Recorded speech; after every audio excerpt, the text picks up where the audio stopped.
And with that theme in mind, we have a wonderful panel for you today. The objectives are to bring about a sense of positivity and optimism in a time of uncertainty worldwide. We have a stellar panel of women presenters today, led by my dear friend, Dr. Jasdeep Virdi, who's a women's health and wellness specialist. She works at Kaiser Permanente. My other really good friend, Dr. Archana Bindra, who's the president of the American Association of Physicians of Indian origin, and our dear friend, Dr. Madan Kataria. So we're truly privileged to have such an amazing panel with us and joined by our own Somnath Chatterjee, who brings this all together to address wellness best practices for moms in COVID times, addressing personal issues and creating an air of optimism and celebrating motherhood with laughter and cheer. So without further ado, I'd like to welcome Dr. Jasdeep Virdi to get us started. Welcome.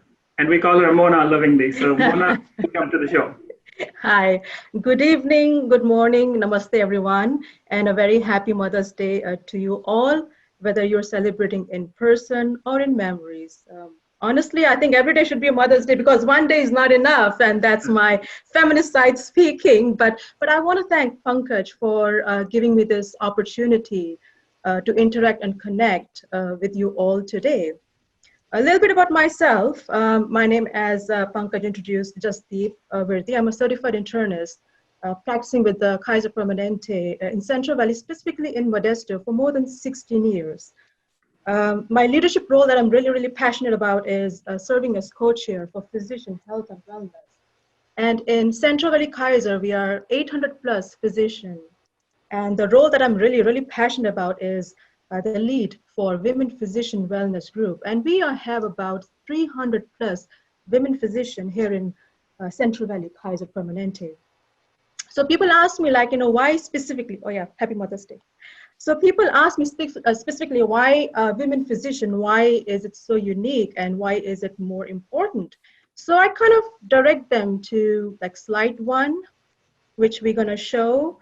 And they pretty much get the idea when they look at the slide in terms of like the hurdles that we women physician or women in general, I would say, because whether you're a stay-at-home mom or a professional, I mean, this pretty much, sums up the racetrack picture. We can put that up. So that pretty much sums up, what we go through, our challenges we face as women. That's the one, right? Thank you.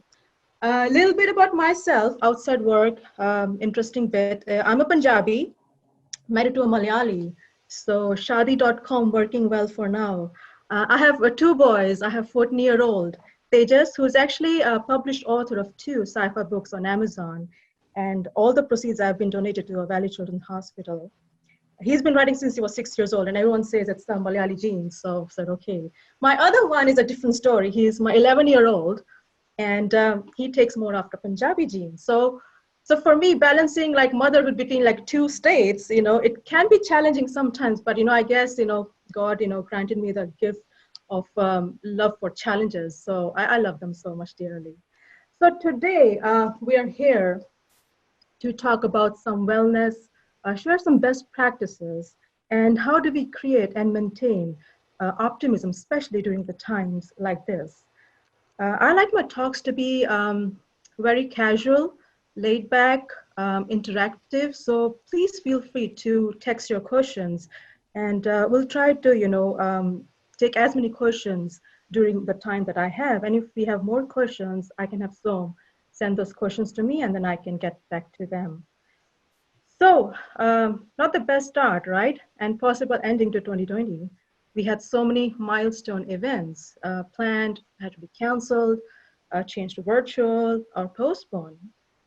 And change is something that most of us, we don't take very well, especially when it's lasting for such a long time and it's coming with so much of uncertainty. We are grieving our loss of normalcy. We are fearing the health of ourselves and our loved ones. We are fearing economy, like what impact it's going to have on our economy. So there's so many variables, constant fear.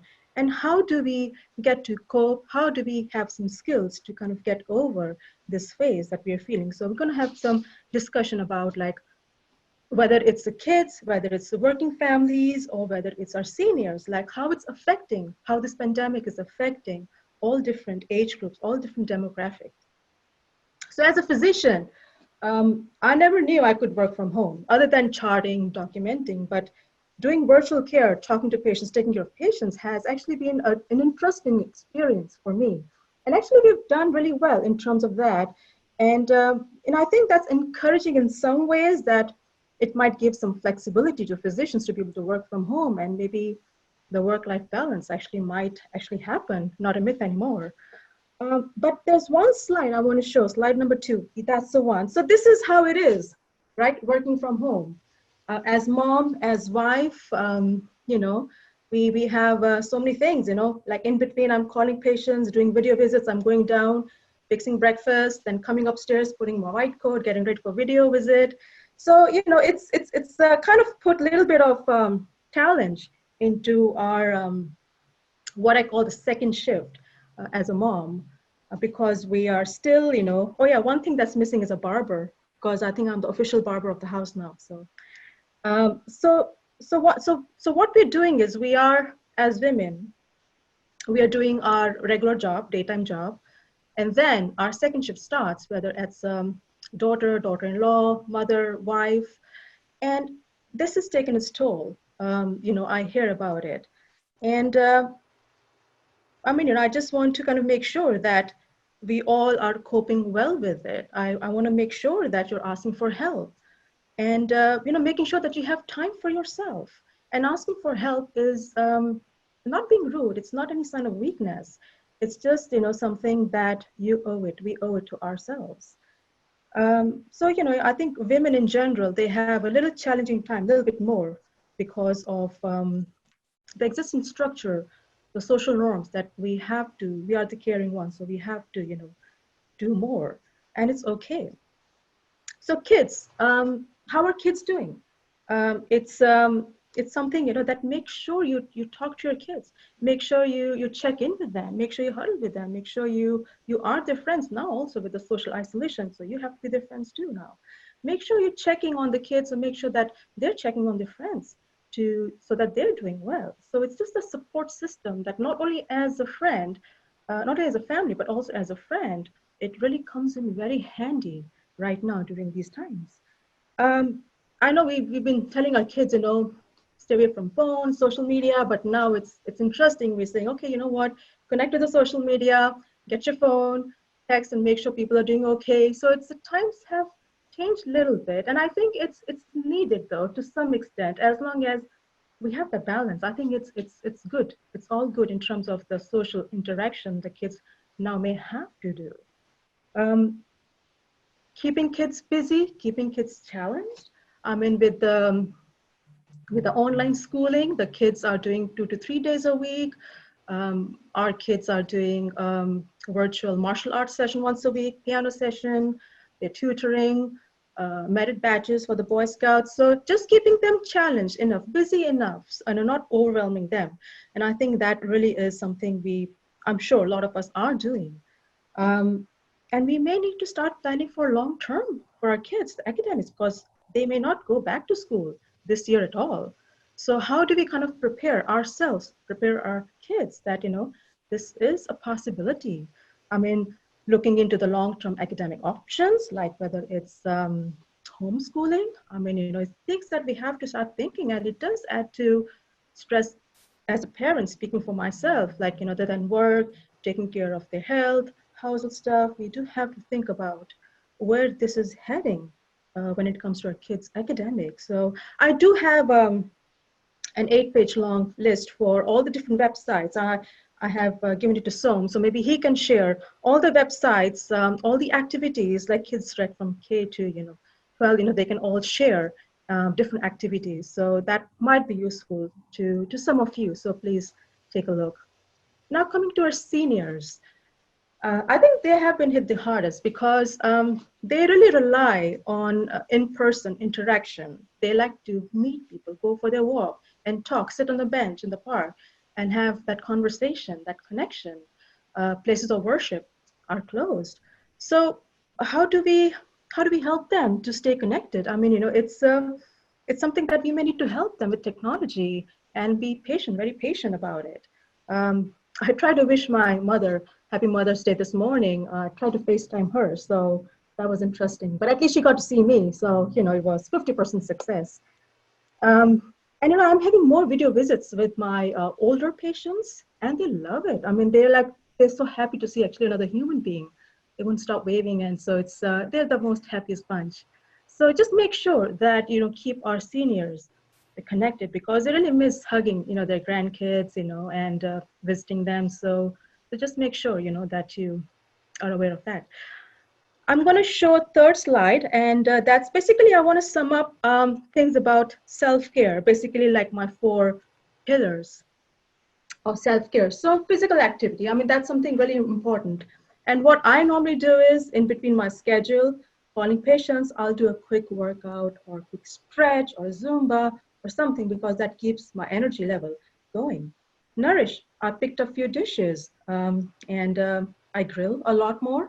So I am eating healthy. So I'm trying to, take care of that part. Connect. I think that is going to be the most important thing right now. I mean, form some groups, like pick up some gardening, some cooking club. We have a lot of virtual sessions with our friends where we celebrate birthdays. We just had one last night with a dancing session with Antakshari. So yes, we are connecting in a different way, but it's still working. It's still helping. And then reduce stress. I mean, again, there are so many apps in terms of meditation, so something you can hear about, talk how to manage your stress, your anxiety, some self-care skills, some self-coping skills. So just make sure you look into those options to take care of your mental health. So this is all mental and physical health. So make sure you do take care of yourself in terms of that. And I want to show one last slide to conclude. So this is something, I kind of see it as how emotionally, like we have been through, or people have gone through this COVID pandemic. We were all in the fear zone, right? Some of us still maybe, but that's fine. But this is when people, started getting the toilet papers or Lysols, all wipes and all the rice. And so, people were scared. And I'm going to admit, I was scared. I did actually have an anxiety attack, because I was like, how am I going to take care of my patients? What if I get sick and I'm going to bring it back home? What if my kids get sick? So I did have an anxiety. I did have a lot of stress about it. But then I kind of, went into the learning zone. And I start to not thinking about things that I can't control. I stopped watching news for some time. I came off of social media for a few weeks because I was just getting overwhelmed with so much information. So I had to take care of myself. So I kind of made a create a little block so I could learn. I can reset my button and just kind of recognize what's in my control and what I can do. And I try to kind of work on that. And then the growth zone. I think that growing zone, I think this is where I am for the most part, but I do tend to step back into the learning zone. So it's between the growing zone and the learning zone. And how do we find ourselves? How do we sustain ourselves in that growing zone? Is like, you think about people, like, think about others, like, whether it's how can I help my patients, or whether, it's all the frontline healthcare providers, right? How much sacrifice they're doing right now. All of the essential workers, truckers, grocery shoppers. I mean, think about all those people, like how much they are helping us. So grateful, gratitude. I think that's very important in this growing zone that, I'm talking about. Finding a purpose. I mean, other than taking care of your family, your friends, I mean, find a purpose to connect with someone. Pick up phone, call, see how they're doing. So find your own purpose, whether it's picking up a skill, new skill. So that there's always something that you can think that you can do something differently that you haven't done in a long time. Grateful, gratitude. I think that's my biggest wellness mantra is gratitude, because it starts from home, neighbor, it just reflects all across, and it really kind of gives you so much of sense of satisfaction that I really wish we would practice more, practice early, talk to our kids about it, like the gratitude, like, how important it is to develop early in the age, and, so just those things, I think it kind of helps to grow and sustain our growth in terms of gratitude. And I'm just going to thank everyone for their time and spending part of their evening with us. So I want everyone to stay safe. I want everyone to take care of yourself, refuel yourself, because you cannot pour from empty cup. And yes, yeah, we have another problem, women problem, like mask, right? Which one goes with which dress? So just to kind of end up on a light note. So thank you again. Thank you for being a great virtual audience. Thank you so much, Dr. Vidhi. That was really fantastic. Thank You you. hit the spot. Thank I'm you. sure our participants will have a lot of questions for you. We're going to save them for the end. And I'd like to turn it over to my dear friend and respected colleague, Dr. Archana Bindra, who is the president of our Indian Physicians Organization here in Northern California. In addition to being an absolutely stellar endocrinologist, I know that she's a wonderful mom and a great person. Over to you, Archana. Thank you, Pankaj, for the kind words. I'm happy to be here this evening. And good evening and good morning to everyone all around. It's amazing that with all these platforms, we can all get together like this and create some happiness in these kind of lonely times that we have gone through in the last few weeks with this whole virus situation. Dr. Reddy, that was an excellent talk. And it gave us a lot of insight into the different issues that have been going on. I did have a few questions so that came across, and I thought maybe I would shoot them out. So the first thing that came to my mind is that we're physicians and we have the ability to do telemedicine and see our patients and have video conferencing and everything. But I do think that there are lots of people who have lost their jobs, and how are they coping with that? Yeah, so I do get a lot of calls. I have connected with a lot of patients, who are saying, Dr. Vardy, this is my last day of insurance. I'm losing my job next month, next week. And it's, like I said, it has taken its toll, like economy-wise, like people are losing their job. And it's tough, something that I guess we can't really control right now because of the extent of this pandemic. And, I'm just hoping, that they're able to find jobs in other areas, that can open up and we can get the economy back going. But right now, it's such a tough situation that a lot of people are going through. Yes, we are lucky, some of us are lucky that we are in that profession where we have more stability and more safety. But yes, a lot of people, and I can understand why they're getting more anxious, and but it's just hoping it's temporary. Like I said, they can come back in another profession. Maybe they can go and learn some skills. Maybe they can get some certification. So maybe they can find other ways to do something different and come back to the workforce. Yes, I think this would be an excellent time for somebody to take the advantage of the computers and do a lot of online courses if they needed to improve their resume and make things a lot better for them. I do agree. I actually forgot to introduce myself. I am an endocrinologist in the San Jose area. And basically what I do is I treat diabetes and hormone problems. And so I have actually noticed that a lot of kids who have been spending a lot of screen time, I do get a lot of older kids who are like 18, 19, 20, who have actually resorted to drinking alcohol. They've resorted to going back to their old habits, a lot of, because they're all stuck at home and all this screen time and not necessarily getting out and exercising. And obesity has become a factor. So is that something that you've encountered? Have you kind of? Well, I mean, in general, like when you see, there are a lot of other problems have cropped up, like domestic violence. That's one of the major ones. Because of, it's probably with lockdown, the resources are not there for a lot of people to reach out and get help. And then again, with more alcohol intake, more substance abuse because of the stress. So I think it's causing a lot of psychological behavioral changes around. And again, different age groups are having their own problems in terms of coping with the lockdown. With in terms of teenagers, yes, I can see that they want to go out and they want to resume, especially the weather is getting better here in West Coast. So, but we still have to, again, talking to them, making them look into, read some data, say, this is something, that we have, this is the only choice we have right now is social distancing. And, this is something that we all have to do. I mean, they can do a lot of social media in terms of social networking. Like I said, I do let my kids, like they're 14, I mean, they're not 18, 19, but still, they understand that where I'm coming from, because I give them their space to do what they want to do. But I also set some rules that, what, we have to do this. And, it's having that word, having that dialogue with your kids that, we are not just your parents, we're also your friends right now. With the lockdown, you're stuck with us, basically. So I think it's just communication is the key part in terms of how we, and again, Zoom session, family session, a family night, family game night, board games. I mean, they all need to come back, right? Because that's what we used to do back in India growing up, right? Playing in the house, playing, board games. So, and again, going out for a walk is not a problem as long as you're masked up and you have safe distance. So you can still encourage some physical activity as long as it's done within the, the guidelines.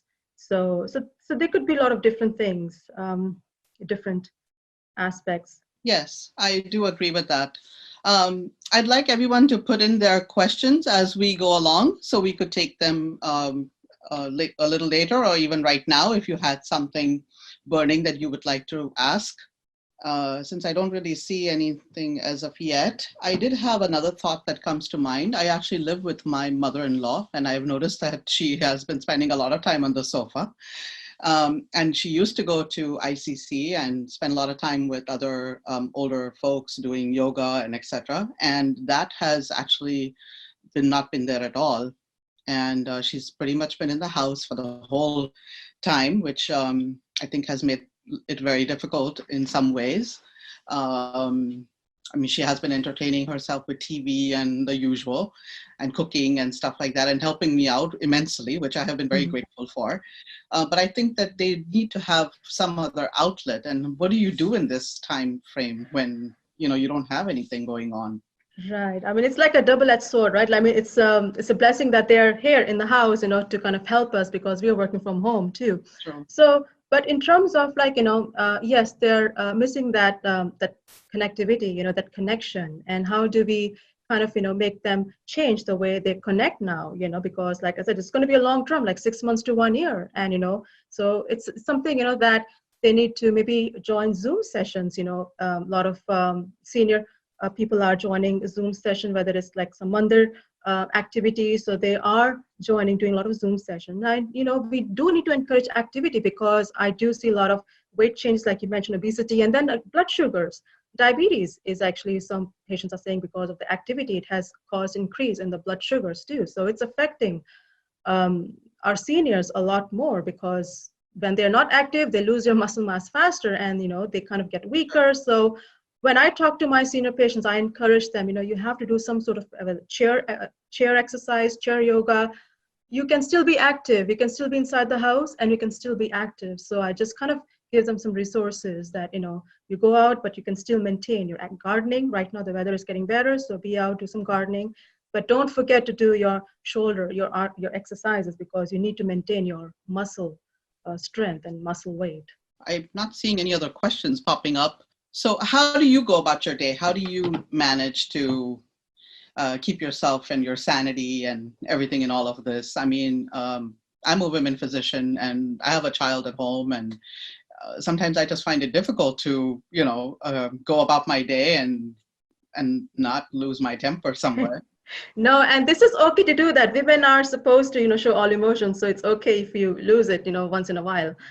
But here's the thing, for me, I think I do need to have some time to myself. I think everyone deserves some time to themselves. So after I'm done with my schedule, take care of the meals, I do have a dedicated Zoom exercise session, 1 hour, 1.5 hours a day, every day.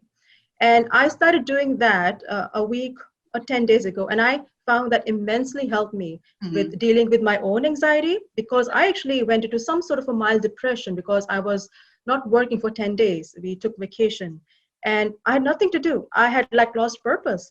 And then I was like, I'm not doing any patient care. I'm not talking to anyone. I'm just home cleaning, cooking. So this is not what for me life is, all about, so I needed more challenge. I was missing that challenge. I was missing that purpose. So once I got back to work, finally I had the best first day back to work. I had 7 video visits with my older patients, and I was just like totally like day and night when I started work. And then exercise. I'm a huge believer of what it does to your body, like emotionally, more, physically, yes, but what it does to you emotionally, I think that's my life savior. So, and again, your social connect, your network. As you know, we have a huge WhatsApp group of our, Desi doctors. Yeah, I'm very well aware. So I think that is my to go to. And, we have such a great network. Like whenever somebody's down, we just know somebody's down and we go reach out. So, having your social core connections that you can reach out to if you need any help. And it's okay to ask for help because you can't be resilient all the time. You can't be strong all the time. And it's okay to drop the ball sometimes. You don't have Sometimes to be. I think people wonder what we would do without the WhatsApp and all the other social media. Imagine if we had this problem like 20 years ago. We probably would have really had an issue. Yes, yes. I think it's a blessing, the social networking, because you maintain those bonds, which you need, so. We have someone else with a question that says, what are the top three issues faced by grandmothers during the lockdown and the specific action items you would recommend to them to deal with those issues?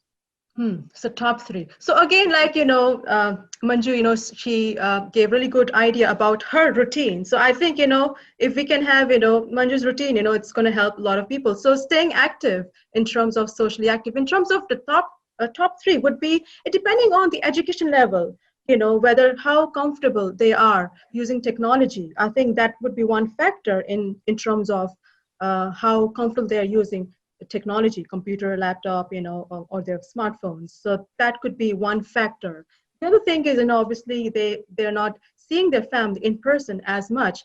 Or maybe there's some families, they can't travel back because there are a lot of families who are here. They're supposed to go back to India, or they are in India, they're supposed to come back. So I think there's a lot of traveling chaos also. So definitely, the distancing has made a lot of our seniors depressed because they just can't hug their kids, their grandkids. So, I mean, it kind of varies, like, where you are. It varies with your educational background.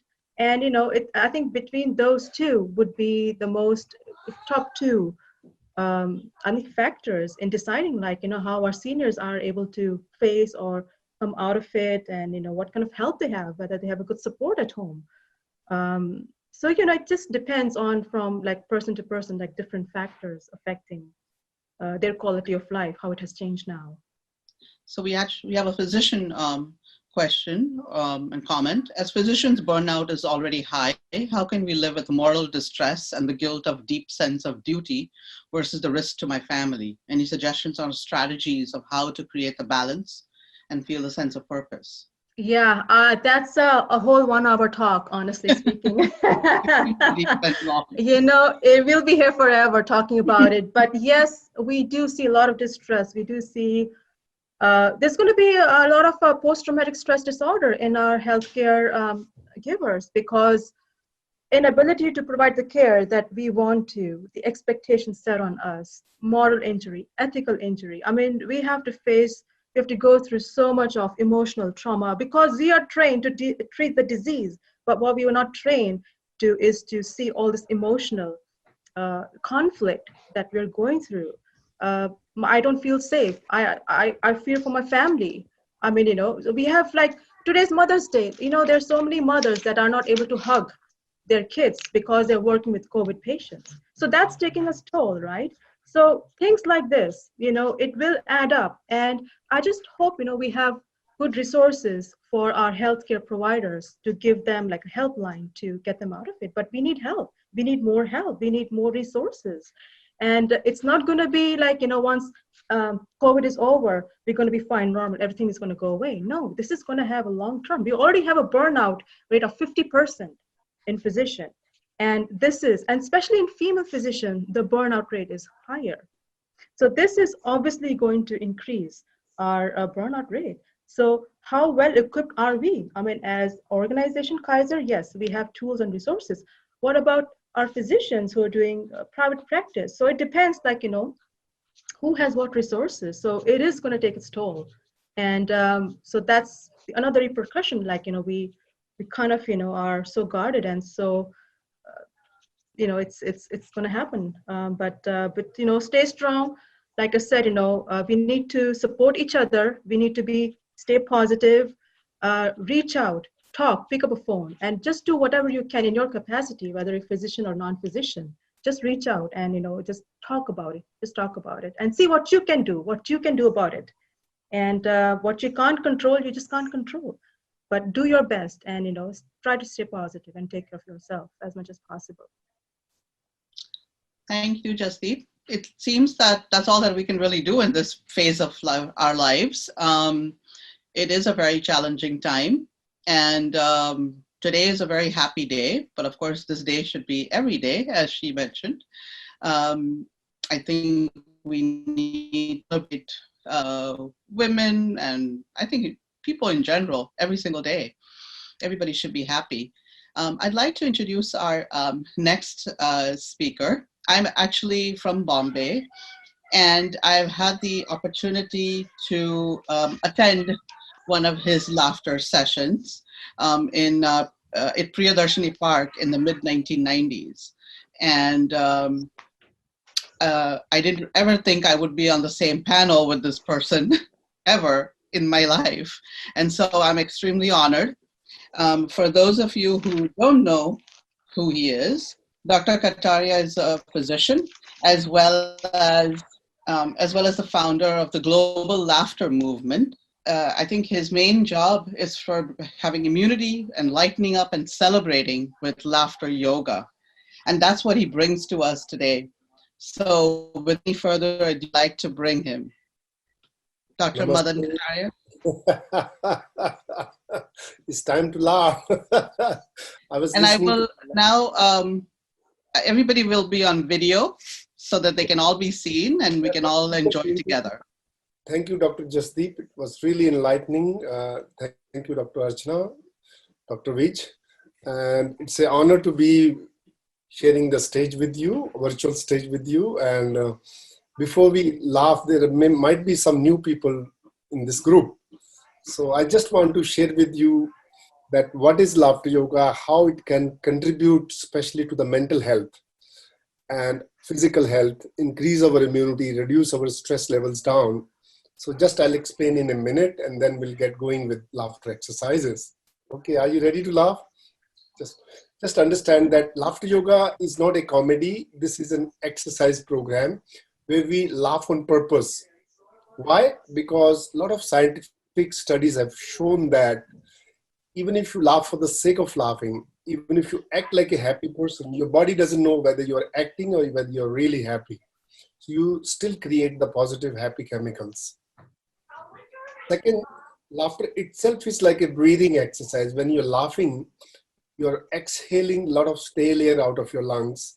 And when you laugh out, you inhale more oxygen. So it's the best way to oxygenate your body and brain. And that brings the health benefits.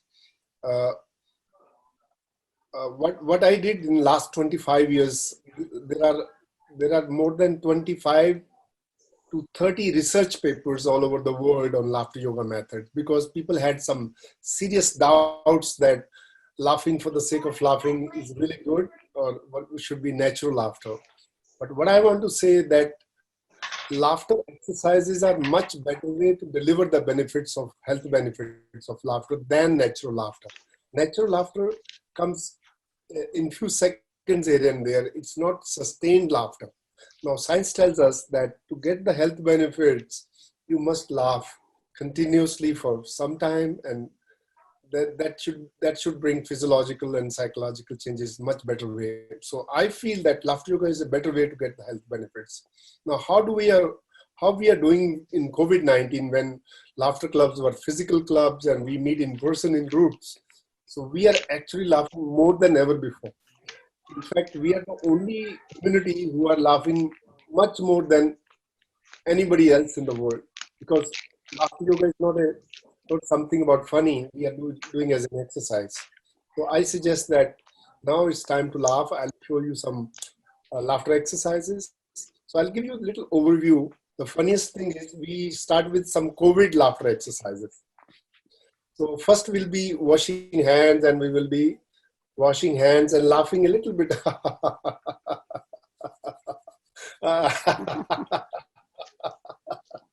And then there will be social distancing laughter, like, oh, keep away. So this is social distancing. Then a little bit of sanitizer and taking a temperature on your forehead. So these are exercises going around in Laughter Yoga community. They are becoming very, very popular. And also, don't touch your eyes, don't touch your nose, and like.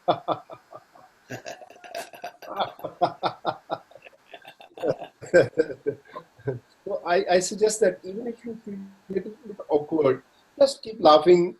Treat it as like as an exercise. This is one of the best exercise. And I tell you that it keeps your mind positive. Now, everybody say how to keep your mind positive in COVID-19 stress. Keep your mind positive, you have to change your chemistry. Thoughts will keep coming. You can't do anything about it. So first thing, limit the input. Like, don't watch news channels. They are terrible. Just 1 minute I'll take and then I'll start laughing. So first, block the news channels, means don't watch in the morning. I know that it's important to know what's happening around the world. Watch the news only in the evening, and maybe 30 minutes is good enough. But don't pollute your mind straight away first thing by reading newspaper in the morning. And we all 3.5 million Laughter Yogis are doing that. We are not watching news channels. We are not reading newspapers. So that cuts down the negative input to your mind. Then how do you create positive mind? One of the funniest exercises we do is called credit card bill laughter. So you put your hand like this. This is a bill for your Visa card or MasterCard or American Express. So look at it and laugh about it, and then show it to your friends online. Okay, ready? Go. It's not funny.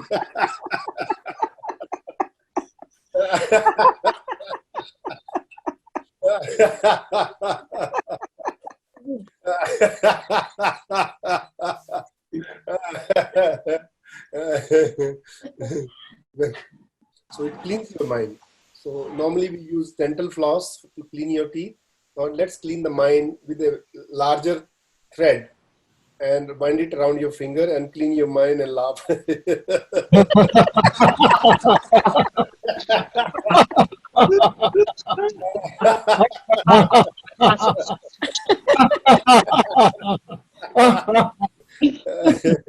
It's so infectious when you're doing even online on virtual laughter clubs. We have almost like thousands of clubs going on virtually, and we don't have. So what I want to say is that keep your mind positive. You have to change your chemistry, to change your hormones which are circulating. And the best way to do that is to do this laughter yoga exercises. Laughter yoga is not a rocket science. Simple. Breathe and laugh, and it takes care of your anxiety, moves your diaphragm. Do it with me. Take a long deep breath. Inhale.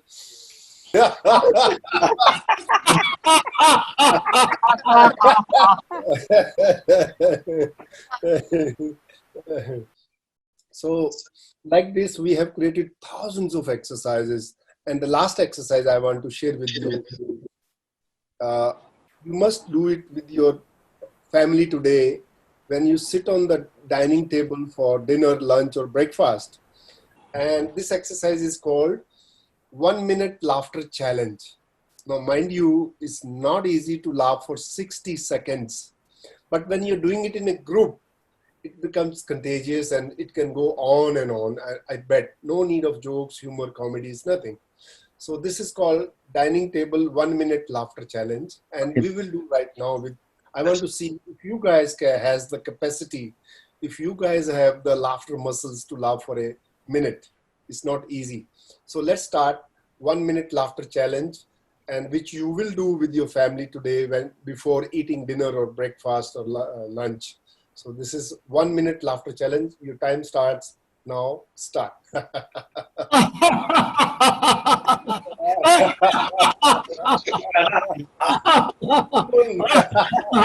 Come.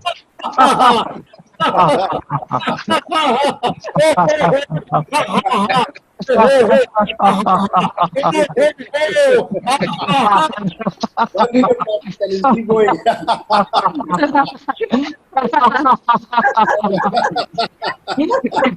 Don't stop.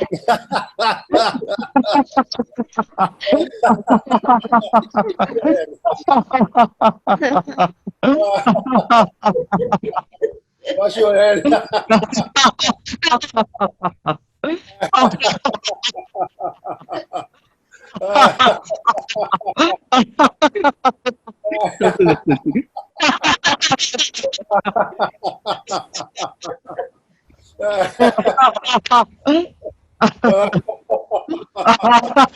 This temperature thing.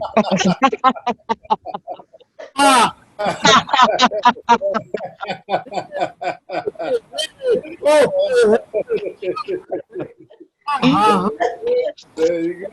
Yay.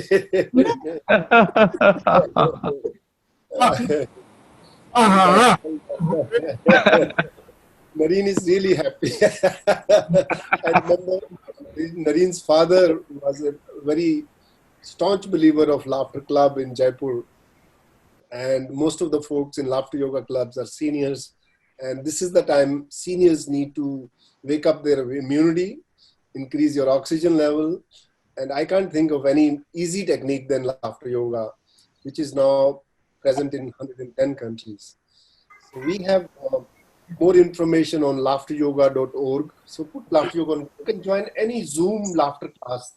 Zoom Laughter Club lasts for 20 minutes of non-stop laughter. And it's so funny. You see other people laughing, don't need anything. And best way to keep your mind positive is Laughter Yoga. You must have felt. How are you feeling right now? Good. So please do it every day. And don't forget 1 minute dining table laughter exercise before eating. So please try today and see what happens. And you can continue every day. So 1 minute is not a big deal. Please go ahead. And thank you very much for giving me opportunity. I can go on and on, but I think talking about Laughter Yoga is not important as doing laughter exercises. So I hand you over to Dr. Pankaj. Thank you very much. This was wonderful. Thank you, Dr. Virdi, for a fantastic session. Thank you, Dr. Kataria. Thank you, Dr. Bindra. And thanks to all of you that joined us. We had over 40 people with us. Really appreciate your spending the last hour.